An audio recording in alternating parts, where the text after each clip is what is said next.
नमस्ते बहनों, मैं आज आप लोग के लिए देवी पचरा गीत लाई हूँ जो पहले की औरतें गाती थी। मेरी दादी अम्मा मम्मी में गाती थी, उसी राग में लेके आई हूँ। अगर आप लोग को अच्छा लगेगा तो लाइक शेयर सब्सक्राइब जरूर करिएगा।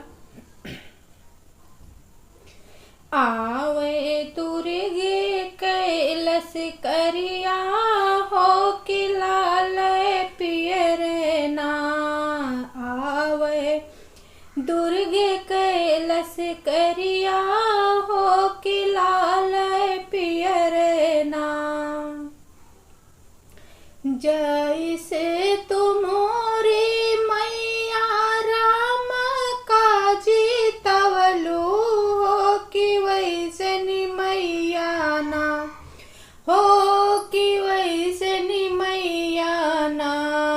मार्यू रावण यस दुश्मनवा हो कि वैसे मैया ना।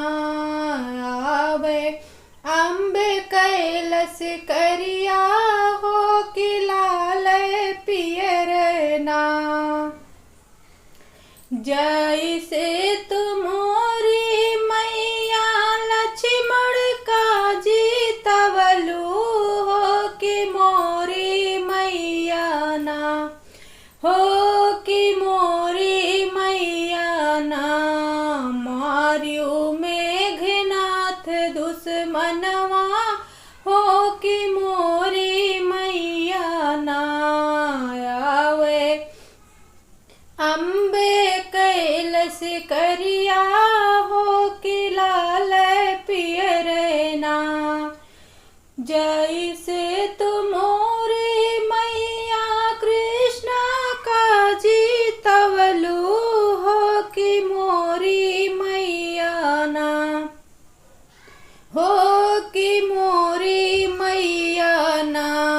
मार्यू कंसायस दुश्मनवा हो कि मोरी मैया ना।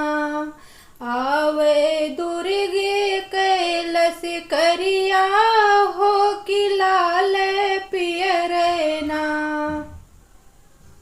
नमस्ते बहनों, अगर आप लोग को अच्छा लगेगा तो लाइक शेयर सब्सक्राइब जरूर करिएगा।